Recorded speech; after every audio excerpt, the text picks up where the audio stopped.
Fiberglass is an incredible material for its strength. What are the characteristics that make it such a good window frame? Analyze all the criteria that's important, and fiberglass is exceptional from energy efficiency, number one. Strength can be equal to metal, steel, stainless steel. Longevity, durability, acoustical, expansion, contraction. It's an inert material. It's an irreversible material as compared to vinyl or aluminum that you can melt it back again. Look at this. This is what goes into what they call pultrusão. How do you say that? Pultrusão. Pultrusão. You're pulling. Here's fiberglass fibers. There's mats, a paint coat after it. How do you get it all in there in the resin and get that shape? Let's go out and take a look at the machine. Fiberglass. Now you've seen mats before. That gives us strength in all directions. And here's strands with up to 300 little fibers in there, and that's all that strong fiberglass. And then they add resin to it. But look at how this works. Looks like we're in a textile factory. Now they're just starting up, so it's not moving very fast yet.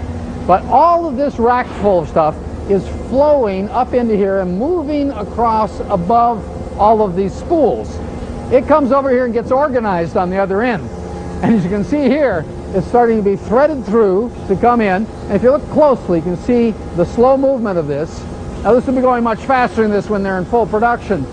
Over there, the mats are feeding in.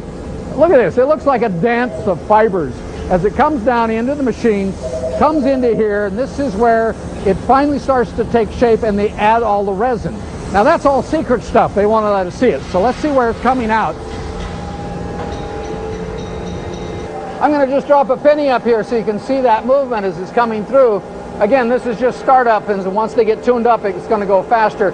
And that's just pulling through. But imagine all the power it takes to pull all of this resin and fiberglass through those heads to get that fancy shape.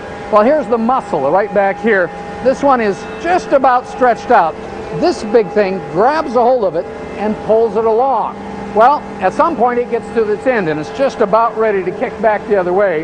There's another one up here that's ready to take over. Well, it already just started. This one will be going back. So it's like pulling a rope. One hand, there, you see it's going back, and this guy now is doing the pulling. As we're coming on back here, so we're just pulling all those fibers through, all that resin, letting the action take place. And when they get back out here, what they're going to do is be cutting off these pieces as they come out. If you look in here, they just cut one off a second ago, so we have the extrusion working its way out. So it's coming through looking about like this, and the beginning of it was this fuzzy stuff all over. And imagine all of that being compacted in such a neat, clean profile. That's where you get that strength of fiberglass.